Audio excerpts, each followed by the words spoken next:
वोटों की गिनती जारी। शुरुआती रुझानों में बीजेपी 6 सीटों पर आगे तो 2 सीटों पर नेशनल पीपुल्स पार्टी आगे। सिक्किम में भी विधानसभा चुनाव के लिए वोटों की गिनती जारी। शुरुआती रुझानों में सिक्किम क्रांतिकारी मोर्चा 24 सीटों पर आगे। बिहार के पटना में बीजेपी सांसद रामकृपाल यादव के काफिले पर हुआ हमला। घटना में एक पार्टी का कार्यकर्ता हुआ जख्मी। पुलिस मामले की कर रही जांच। छत्तीसगढ़ के उप मुख्यमंत्री अरुण साव ने एग्जिट पोल पर बीजेपी को मिलती बढ़त पर दी प्रतिक्रिया। कहा यह आंकड़ा और बढ़ेगा। 4 जून को एनडीए 400 पार करने वाला है। बिहार के पटना में जेडीयू नेता नीरज कुमार ने एग्जिट पोल पर आए रुझानों पर इंडी गठबंधन पर बोला हमला। कहा विपक्ष ने हार स्वीकार कर ली। तीसरी बार भी बनेगी एनडीए की सरकार।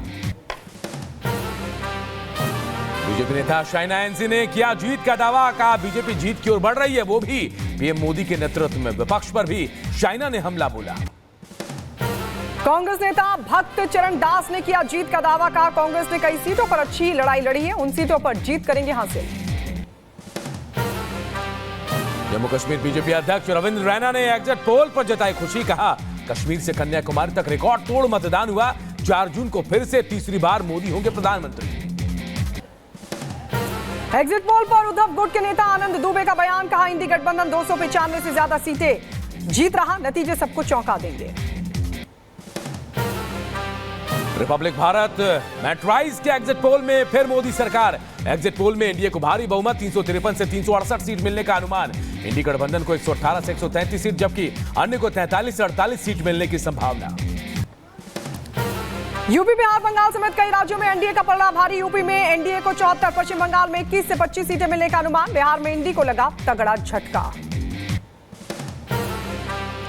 दिल्ली में आम आदमी पार्टी को लग सकता है बड़ा झटका। एग्जिट पोल में दिल्ली की 5 से 7 सीटें एनडीए के खाते में जाने का अनुमान।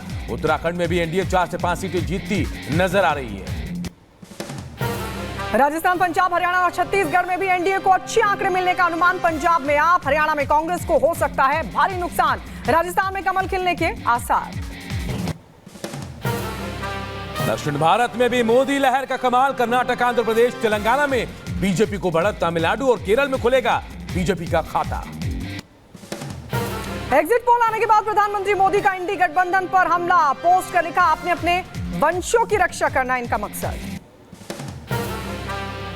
एग्जिट पोल को लेकर केंद्रीय मंत्री गिरिराज सिंह ने प्रतिक्रिया दी। कहा पीएम मोदी की विश्वसनीयता और विपक्ष के असली चेहरे को जान चुके हैं लोग। एग्जिट पोल के नतीजे को लेकर कांग्रेस का पीएम पर हमला। कहा मनोवैज्ञानिक खेल रच रहे हैं प्रधानमंत्री, लेकिन नतीजे होंगे अलग। एग्जिट पोल पर झारखंड कांग्रेस के अध्यक्ष राजेश ठाकुर का बयान। बोले एग्जिट पोल को नहीं मानना चाहिए सटीक। एग्जिट पोल के नतीजों पर बोले समाजवादी पार्टी के नेता एसटी हसन। कहा ये एग्जिट पोल है, एग्जैक्ट पोल नहीं। 4 जून को सच्चाई आएगी सामने। बिहार के पटना में बीजेपी उम्मीदवार रामकृपाल यादव की गाड़ी पर फायरिंग। हमले में बाल बाल बचे रामकृपाल। पाटलिपुत्र से उम्मीदवार है रामकृपाल। हमलावरों की तलाश में जुटी पुलिस।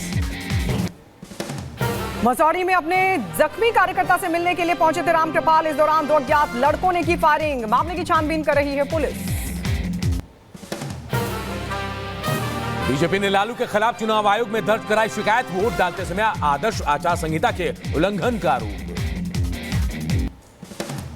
अंतिम चरण के मतदान के साथ लोकसभा चुनाव पर विराम। 7वें चरण में 61.63% वोटिंग हुई। सबसे ज्यादा पश्चिम बंगाल में 69.89% मतदान, जबकि सबसे कम मतदान बिहार में 50.80 दर्ज किया गया मतदान। 4 जून को आएंगे परिणाम।